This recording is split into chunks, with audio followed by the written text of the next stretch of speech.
Hello friends, welcome to modern 24/7। चलिए start करते हैं। आत्म की समझ, school understanding the self. Raja Mahendra Pratap Singh राज्य विश्वविद्यालय Aligarh, B Ed fourth semester है। 100 MCQ रहने वाले हैं। तो आत्म समझ होता है, आत्म समझ या आत्म अभिव्यक्ति एक ही बात है, ठीक है। इसका अर्थ होता है अपने विचारों, भावनाओं और व्यक्तित्व को बाहरी दुनिया के सामने व्यक्त करना। यह एक व्यक्तिगत और रचनात्मक प्रक्रिया है जो हमें अपने विचारों को दूसरों के साथ साझा करने और दुनिया के प्रति अपने अद्वितीय पहचान व्यक्त करने की अनुमति देती है। कौन देती है? तो आत्म अभिव्यक्ति या आत्म समझ। क्वेश्चन नंबर पहला है, जीवात्म अंश है। जीवात्मा अंश है किसका? तो जीवात्म अंश है, किसका अंश है? तो परमात्मा का अंश है। किसके संदर्भ में यह उदाहरण दिया जाता है कि जिस प्रकार मनुष्य अपने पुराने वस्त्रों को त्याग कर नया वस्त्र धारण करता है, उसी प्रकार वह भी नवीन शरीर को धारण करती है। कौन? आत्मा। किस धर्म को अनात्मवादी संज्ञा दी गई है? राइट आंसर हो जाएगा बौद्ध धर्म को अनात्मवादी संज्ञा दी गई है। किसको? बौद्ध धर्म को। पाश्चात्य विचारधारा का जन्म किस स्थान से माना जाता है? राइट आंसर हो जाएगा यूनान या ग्रीस, ठीक है, एक ही बात है। नेक्स्ट है, प्लेटो का दर्शन कैसा है? प्लेटो का दर्शन है आदर्शवादी। प्लेटो का दर्शन है आदर्शवादी। पाश्चात्य दर्शन का मुख्य उद्देश्य व्यक्ति को कलाकार बनाना, प्रज्ञावान अथवा बुद्धिमान बनाना, शासक बनाना या सेवक बनाना। राइट आंसर हो जाएगा प्रज्ञावान अथवा बुद्धिमान बनाना। स्व अथवा आत्मन के संबंध में तत्व मीमांसा, जिसे मेटाफिजिक्स कहते हैं, का लक्ष्य क्या है? क्वेश्चन नंबर 7 का राइट आंसर हो जाएगा परम सत्ता की खोज करना। प्लेटो द्वारा लिखी पुस्तक नहीं है। देखिए, रिपब्लिक प्लेटो द्वारा लिखी गई है, ठीक है, और आपका क्राइटो भी लिखी गई है, एपोलॉजी भी लिखी गई है, पॉलिटिक्स नहीं लिखी गई। तो ये हो जाएगा राइट आंसर। राइट आंसर हो जाएगा पॉलिटिक्स। स्व के संदर्भ में तुलनात्मक अध्ययन पद्धति का प्रयोग किस दार्शनिक ने किया था? राइट आंसर हो जाएगा अरस्तु। 9 का राइट आंसर हो जाएगा ऑप्शन नंबर बी। पाश्चात्य दर्शन स्व को किस रूप में स्वीकार करता है? तो व्यक्तिगत इकाई के रूप में स्वीकार करता है। कार्ल जुंग के अनुसार स्व की अवधारणा क्या है? राइट आंसर हो जाएगा ऑप्शन नंबर सी, चेतना और बेहोशी के एकीकरण का प्रतीक। स्व एक व्यक्ति में चेतना और बेहोशी के एकीकरण का प्रतीक है और समग्र रूप से मानस का प्रतिनिधित्व करता है। यह कथन किसका है? तो 12 का राइट आंसर हो जाएगा option number C, Carl Jung. Next है, स्व को कार्ल जुंग किस ज्यामिति आकृति के माध्यम से दर्शाते हैं? राइट आंसर हो जाएगा सर्कल, वृत्त आकृति के माध्यम से दर्शाते हैं। जुंग के अनुसार स्व में शामिल है चेतना, अचेतन, अहंकार या उपर्युक्त सभी। राइट आंसर हो जाएगा उपर्युक्त सभी। नेक्स्ट है, किस मनोवैज्ञानिक ने सच्चे एवं झूठे स्व में विभेद किया था? 15 का राइट आंसर हो जाएगा विनीकॉट। आत्म अवधारणा के संदर्भ में स्व वर्गीकरण का सिद्धांत किस मनोवैज्ञानिक ने प्रतिपादित किया था?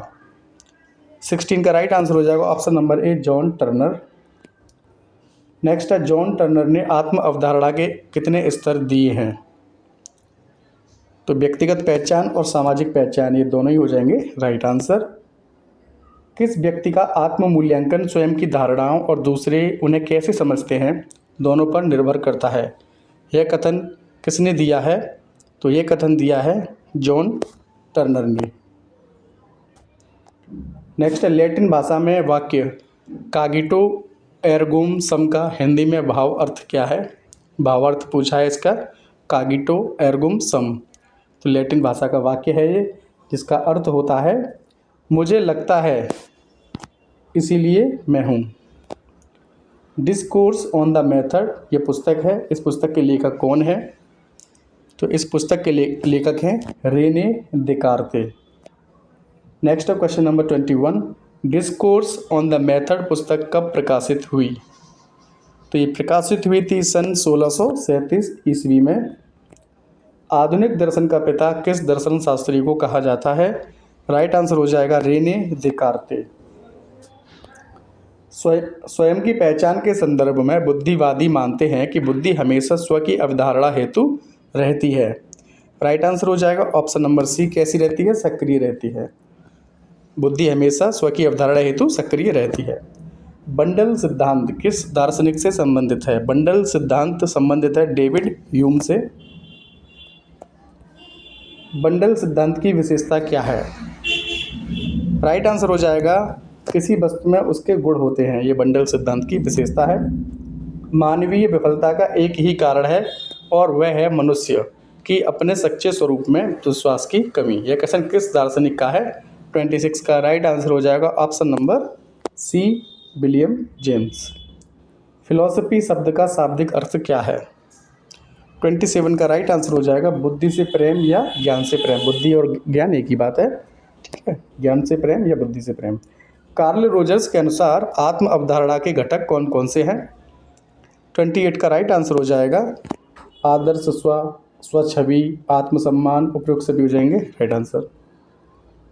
आत्मसम्मान के घटक हैं, आत्मसम्मान के घटक हैं तो समाज में आपकी भूमिका, स्वयं को पसंद करना, आपके प्रति समाज का आकलन, उपयुक्त सभी हो जाएंगे राइट आंसर। आत्म अवधारणा जब संरेखित होती है तो क्या होता है? तो वह सर्वांगसम होती है। मनोवैज्ञानिक संदर्भ में आत्म अवधारणा का विकास कैसे होता है?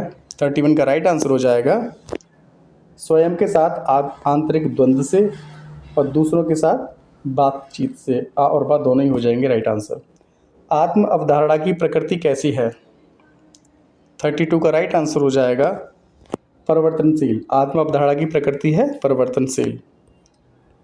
अब्राहम मैस्लो द्वारा दिया गया सिद्धांत कौन सा है? तो आवश्यकताओं के पदानुक्रम सिद्धांत। आवश्यकताओं के पदानुक्रम सिद्धांत में मैस्लो द्वारा कुल कितने चरण बताए गए हैं? तो 5 चरण बताए गए हैं। 34 का राइट आंसर हो जाएगा ऑप्शन नंबर ए।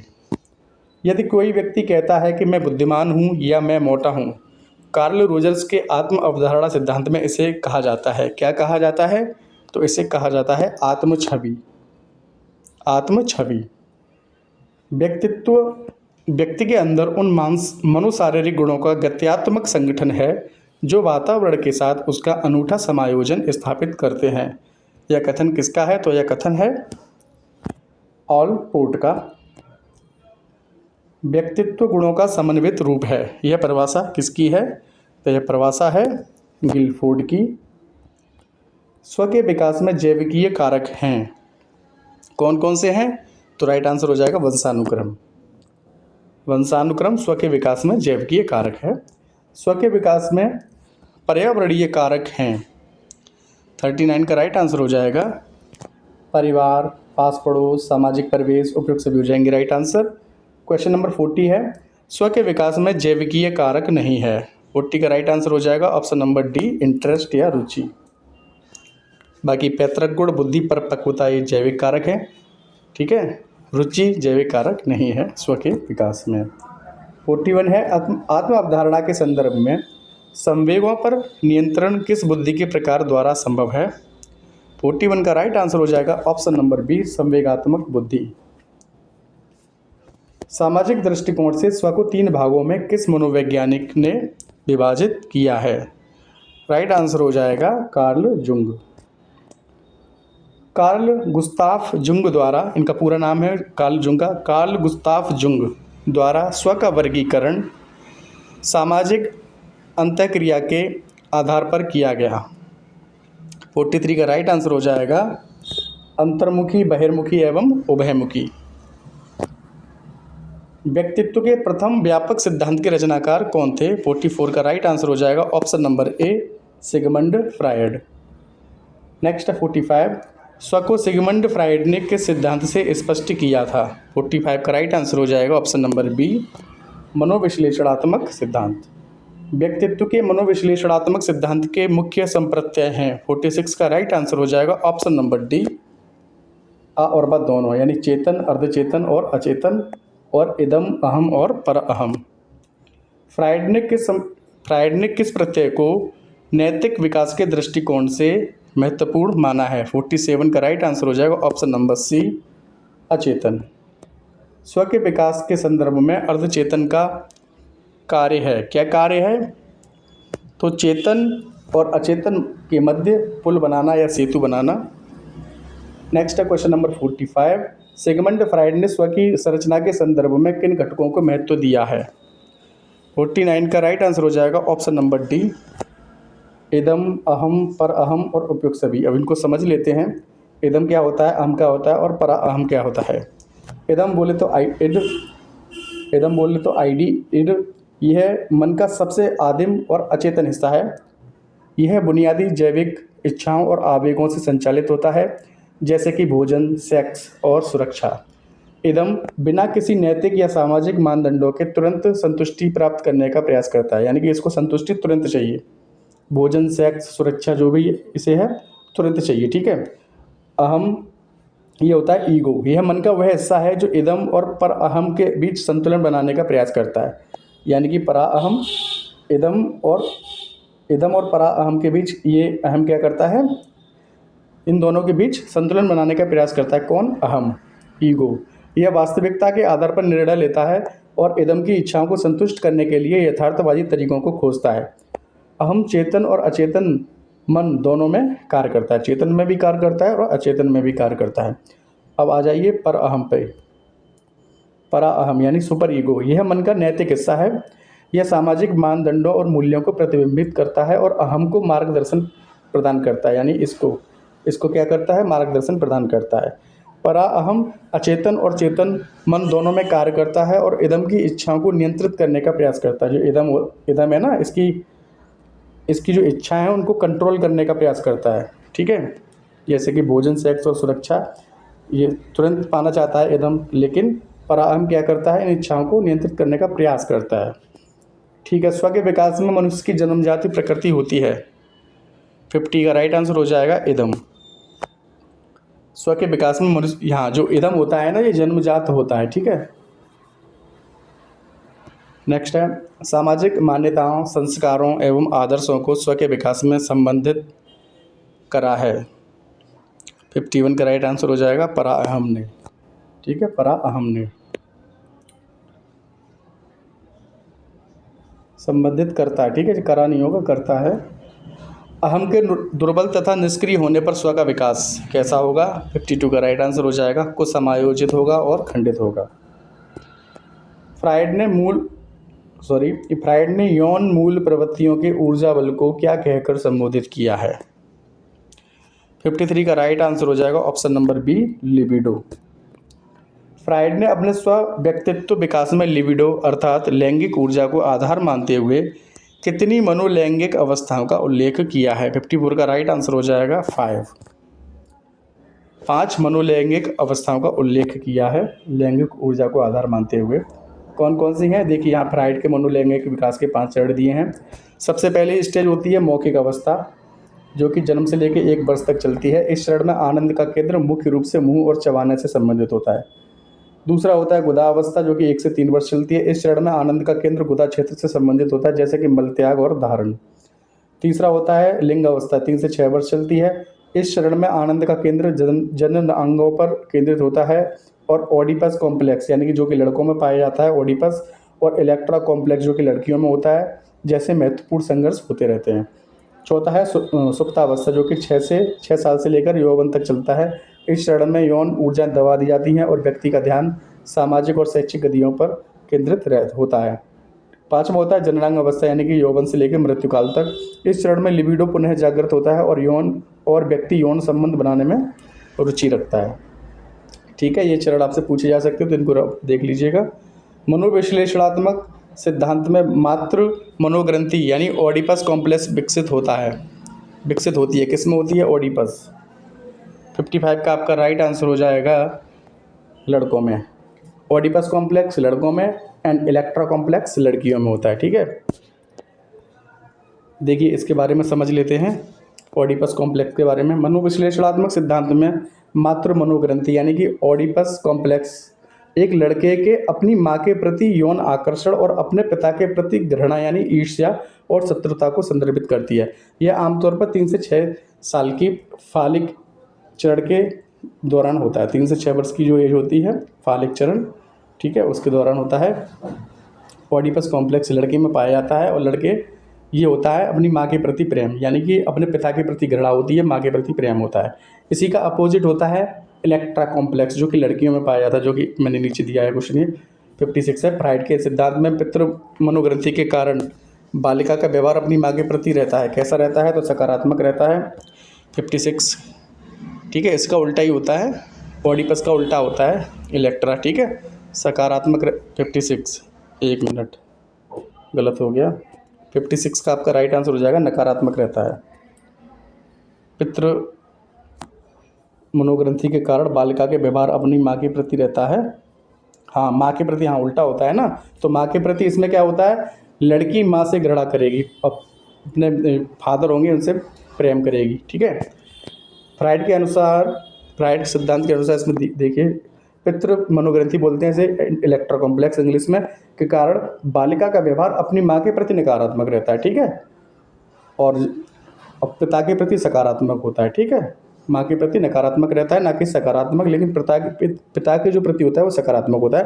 फ्राइड के सिद्धांत में इलेक्ट्रा ग्रंथि या पितृ ग्रंथि लड़कियों में शैशवावस्था में विकसित होती है। इस दौरान लड़की को अपने पिता के प्रति आकर्षण रहता है, ठीक है, और माँ के प्रति ईर्ष्या और शत्रुता का भाव होता है। अपोजिट होते हैं ये एक दूसरे के, ठीक है। इलेक्ट्रा कॉम्प्लेक्स लड़कियों में पाया जाता है और ये लड़की अपने पिता से प्रेम करती है, माँ से घृणा करती हैं, और ऑडिपस कॉम्प्लेक्स जो है वो लड़कों में पाया जाता है, वो माँ से प्रेम करते हैं, पिता से घृणा करते हैं। ऑलपोर्ट के अनुसार व्यक्तित्व स्व की संरचना बनी होती है। 57 का राइट आंसर हो जाएगा ऑप्शन नंबर ए, शील गुणों के द्वारा। मैस्लो के व्यक्तित्व सिद्धांत में सर्वाधिक निर्बल मांग कौन सी है? 58 का राइट आंसर हो जाएगा ऑप्शन नंबर डी, आत्मसिद्धि। पदानुक्रमिक मांग निर्देश सिद्धांत में पदानुक्रमिक मांग निर्देश सिद्धांत में मैस्लो ने 5 भागों को क्या नाम से संबोधित किया है? 59 का राइट आंसर हो जाएगा ऑप्शन नंबर सी, मूल मांग। आत्मसम्मान के 6 स्तंभ पुस्तक के लेखक कौन हैं? तो लेखक हैं नथानिएल ब्रैंडन। आत्मसम्मान के लिए 10 दिन पुस्तक किसने लिखी? आत्मसम्मान के लिए एक पुस्तक लिखी गई थी 10 दिन, किसने लिखी थी, किसके द्वारा लिखी गई थी? राइट आंसर हो जाएगा डेविड डी वंस। नेक्स्ट है द गिफ्ट्स ऑफ इम्परफेक्शन पुस्तक के लेखक कौन है? 62 का राइट आंसर हो जाएगा option number B, Brene Brown. Maslow के आवश्यकता के पदानुक्रम सिद्धांत में पदानुक्रम द्वारा किस प्रकार की आकृति बनती है? 63 का राइट आंसर हो जाएगा ऑप्शन नंबर बी, पिरामिड की आकृति बनती है पदानुक्रम सिद्धांत में, किसका है? मैस्लो का है। एक शिक्षक को स्वयं को विकसित करने हेतु किस संस्थान ने national program design and curriculum framework में 6 मुख्य क्षेत्रों में स्थान दिया था? तो राइट आंसर हो जाएगा NUEPA, नुएपा। 64 का राइट आंसर हो जाएगा नुएपा की फुल फॉर्म होती है the national university of education planning and administration. NUEPA has its origin dating back to 1962 when the UNESCO established the Asian Regional Center for Educational Planners, Administrators and Supervisors, with its nomenclature changing to Asian Institute of Educational Planning and Administration in। Hindi में समझ लीजिए, राष्ट्रीय शैक्षिक योजना एवं प्रशासन विश्वविद्यालय UNPA की स्थापना 1962 में हुई थी। स्थापना पूछे तो 1962 में हुई थी। और NCERT 1961, NUEPA 1962, ठीक है, इस तरीके से याद कर लीजिएगा। जब यूनेस्को ने शैक्षिक योजनाकारों, प्रशासकों और पर्यवेक्षकों के लिए एशियाई क्षेत्रीय केंद्र की स्थापना की थी और 1962 में इसका नामकरण बदलकर एशियाई शैक्षिक योजना एवं प्रशासन संस्थान कर दिया गया था। नेक्स्ट है राष्ट्रीय शिक्षा नीति 2020 द्वारा प्रारंभिक कक्षाओं के छात्रों के स्वयं के विकास हेतु किस अवधारणा को केंद्र में रखा है? 65 का राइट आंसर हो जाएगा ऑप्शन नंबर ए, बुनियादी साक्षरता एवं संख्या ज्ञान। कक्षा 3 के छात्रों के स्वयं के विकास हेतु NEP 2020 में कब तक लक्ष्य निर्धारित किया गया है? 66 का राइट आंसर हो जाएगा ऑप्शन नंबर बी, 2025 यानी 2025 तक। आत्म जागरूकता और व्यक्तिगत विकास के बीच क्या संबंध है? 67 का राइट आंसर हो जाएगा ऑप्शन नंबर बी, आत्म जागरूकता व्यक्तिगत वृद्धि और विकास की नींव है। कार्यात्मक स्वायत्त का मुख्य कार्य आत्म विकास के लिए किसकी खोज करना है? 68 का राइट आंसर हो जाएगा ऑप्शन नंबर बी, छिपे अभिप्रेरक की। नेक्स्ट है 69, ऑलपोर्ट ने आत्म विकास हेतु आंतरिक शक्ति एवं बाह्य शक्ति को क्रमशः किस रूप में माना है? 69 का राइट आंसर हो जाएगा जीनोटाइप और फेनोटाइप दोनों। जीनोटाइप फेनोटाइप समझ लेते हैं। जीनोटाइप और फेनोटाइप आनुवांशिकी में दो महत्वपूर्ण अवधारणाएं हैं। जीनोटाइप किसी जीव की आनुवांशिक संरचना को दर्शाता है, जबकि फेनोटाइप उसके शारीरिक लक्षणों को। जीनोटाइप किसी जीव के डीएनए में उपस्थित जीनों का संयोजन होता है, जबकि फेनोटाइप जीनोटाइप की अभिव्यक्ति है जो उसके आनुवांशिक संरचना के अनुसार दिखाई देती है। बंडूरा द्वारा प्रमुख रूप से कौन से सिद्धांत दिए गए? क्वेश्चन नंबर 70 है। क्वेश्चन नंबर 70 का राइट आंसर हो जाएगा सामाजिक अधिगम सिद्धांत, आत्म प्रभावकारिता, बोबो-डॉल द्वारा अवधारणा। उपयुक्त सभी हो जाएंगे राइट आंसर। अल्बर्ट बंडूरा सामाजिक अधिगम सिद्धांत के तो बहुत जाने माने क्या बोलते हैं, ठीक है, इसको देख लेते हैं। सामाजिक अधिगम देखिए, सामाजिक अधिगम सिद्धांत बताता है, बोबो-डॉल का उदाहरण हम बता रहे हैं। सामाजिक अधिगम सिद्धांत का बहुत फेमस है अल्बर्ट बंडूरा का। बाकी आत्म प्रभावकारिता, बोबो-डॉल द्वारा अवधारणा, सामाजिक अधिगम सिद्धांत, ये सभी बंडूरा द्वारा ही दिए गए हैं। सामाजिक अधिगम सिद्धांत बताता है कि व्यक्ति दूसरों के व्यवहार को देखकर, उनकी नकल करके और उनसे सीखकर सामाजिक व्यवहार, दृष्टिकोण और कौशल सीखते हैं। यह सिद्धांत अल्बर्ट बंडूरा द्वारा विकसित किया गया था और यह मानव व्यवहार को समझने के लिए महत्वपूर्ण उपकरण है। उदाहरण, अल्बर्ट बंडूरा एक सामाजिक संज्ञानात्मक मनोवैज्ञानिक ने आत्म प्रभावकारिता की अवधारणा को पेश किया। यह एक व्यक्ति के विश्वास को संदर्भित करता है, वह किसी विशिष्ट कार्य को प्रभावी ढंग से करने में सक्षम है। बंडूरा के अनुसार आत्म प्रभावकारिता किसी व्यक्ति के लक्ष्यों, कार्यों और चुनौतियों के प्रति दृष्टिकोण में एक महत्वपूर्ण भूमिका निभाती है। अब देखिए एक उदाहरण देखिए अवधारणा का। अल्बर्ट बंडूरा की बोबो-डॉल थी एक बोबो-डॉल का उन्होंने एक उदाहरण दिया है। बोबो-डॉल अवधारणा है जो कि काफ़ी फेमस है, जो उनकी सामाजिक अधिगम सिद्धांत का एक महत्वपूर्ण हिस्सा है। यह बताती है कि बच्चे दूसरों को देखकर व्यवहार करते हैं, खासकर और उसे देखकर सीखते हैं। खासकर वे जब किसी ऐसे व्यक्ति को देखते हैं जिसे वे सम्मान करते हैं या जिसकी वे प्रशंसा करते हैं। तो बोबो-डॉल के प्रयोग में क्या किया, बच्चों ने वयस्कों को बोबो-डॉल को मारते हुए और उनसे बात करते हुए देखा और फिर खुद भी गुड़िया को मारना शुरू कर दिया। मारते हुए देखा इसलिए मारना उसने भी शुरू कर दिया। प्रयोग से पता चला कि अवलोकन के माध्यम से व्यवहार सीखा जा सकता है, ऑब्जर्व करके व्यवहार सीखा जा सकता है और यह सामाजिक अधिगम सिद्धांत का एक महत्वपूर्ण हिस्सा है। Social learning and personality development पुस्तक है, जिसके लेखक कौन है? इसके लेखक हैं बंडूरा एंड वाल्टर्स। 72 है प्रोपियम और अपनापन शब्द किस भाषा का शब्द है? यानी प्रोपियम को ही अपनापन कहते हैं। यह किस भाषा का शब्द है? यह लैटिन भाषा का शब्द है प्रोपियम। प्रोपियम या अपनापन की अवस्थाएं जो कि 7 हैं। अवस्थाएं पूछे तो प्रोपियम की कितनी? 7 अवस्थाएं हैं। आत्म विकास की किस अवधि को संदर्भित करती हैं? 73 का राइट आंसर हो जाएगा ऑप्शन नंबर सी, शैशवावस्था से लेकर किशोरावस्था तक। ऑलपोर्ट के अनुसार वयस्क व्यक्ति में किस प्रकार की स्वायत्तता होती है? 74 का राइट आंसर हो जाएगा ऑप्शन नंबर ए, कार्यात्मक स्वायत्तता। विद्यालय किस प्रकार लिंग पहचान में भूमिका निभाते हैं? तो संबोधन द्वारा, प्रशंसा द्वारा, भूमिका निर्धारण द्वारा, ठीक है, उपयुक्त सभी हो जाएंगे राइट आंसर। संविधान के किस अनुच्छेद में लिंग आधारित भेदभाव को समाप्त करने की बात कही है? तो अनुच्छेद 14 से लेकर 18 तक। वे व्यवहार, दृष्टिकोण और व्यक्तित्व लक्षण जिन्हें किसी संस्कृति में पुरुषत्व या स्त्रीत्व के रूप में निर्दिष्ट किया जाता है कहलाते हैं। क्या कहे जाते हैं वो? तो वो कहे जाएंगे लिंग भूमिकाएं। स्व के विकास में लिंग पहचान एवं संस्कृति तय करती है। 78 का राइट आंसर हो जाएगा पूर्व निर्धारित भूमिकाएं, लिंग आधारित व्यवहार, स्त्रीत्व एवं पुरुषत्व गुण में भेद। उपयुक्त सभी हो जाएंगे राइट आंसर। लड़की घरेलू कार्यों तथा लड़के बाहरी कार्यों को करेंगे, यह क्या दर्शाता है? 79 का राइट आंसर हो जाएगा लैंगिक रूढ़िवादिता, जेंडर स्टीरियोटाइप। नेक्स्ट है आत्म विकास के संदर्भ में अपनी राय अथवा विचारों को किसी तक संप्रेषित करना किस प्रकार की अभिव्यक्ति के अंतर्गत आता है? 80 का राइट आंसर हो जाएगा ऑप्शन नंबर बी, बौद्धिक अभिव्यक्ति के अंतर्गत आता है। आत्म खोज की यात्रा सबसे महत्वपूर्ण यात्रा है जो हम कर सकते हैं, कथन किसका है? 81 का राइट आंसर हो जाएगा ऑप्शन नंबर ए, डी ला ह्यूटा। मैं अपने व्यक्तित्व की पूर्ण अभिव्यक्ति के लिए स्वतंत्रता चाहता हूँ, यह कथन किसका है? 82 का राइट आंसर हो जाएगा महात्मा गांधी। सामाजिक पहचान सिद्धांत किसने दिया था? 83 का राइट आंसर हो जाएगा ऑप्शन नंबर ए, हेनरी ताजफेल एवं जॉर्ज टर्नर। सामाजिक पहचान सिद्धांत का प्रयोग सबसे पहले किसने किया था? तो ये विलियम जी सुमनेर है। देखिए, सामाजिक पहचान सिद्धांत किसने दिया था? अगर इस तरीके से आए तो हेनरी ताजफेल एवं जॉर्ज टर्नर हो जाएंगे। अगर यह ऐसे आए, सामाजिक पहचान सिद्धांत का प्रयोग सबसे पहले किसने किया था, तो वो हो जाएंगे विलियम जी सुमनेर। नेक्स्ट है, बंडूरा को थांडाइक पुरस्कार कब प्राप्त हुआ? अल्बर्ट बंडूरा, जिन्होंने सामाजिक अधिगम सिद्धांत दिया है, ठीक है, इनको थांडाइक पुरस्कार कब मिला था? तो इनको जो थांडाइक पुरस्कार है वो मिला था सन 1988 में। ठीक है, 84 का ये हो जाएगा राइट आंसर। बंडूरा के अनुसार सामाजिक शिक्षा पर क्या निर्भर नहीं है? 85 का राइट आंसर हो जाएगा शिक्षार्थी की आंतरिक अभिप्रेरणा। वस्तुनिष्ठ आत्म प्रत्यय कैसा होता है? 86 का राइट आंसर हो जाएगा ऑप्शन नंबर ए, स्थिर होता है वस्तुनिष्ठ आत्म प्रत्यय। निम्न में से आत्म प्रत्यय को प्रभावित करने वाला कारक नहीं है। 87 का राइट आंसर हो जाएगा अभिवृत्ति। ठीक है, परिपक्वता, समायोजन, सीखने के अवसर, ये सब प्रभावित करेंगे, लेकिन अभिवृत्ति जो है आत्म प्रत्यय को प्रभावित नहीं करेगी।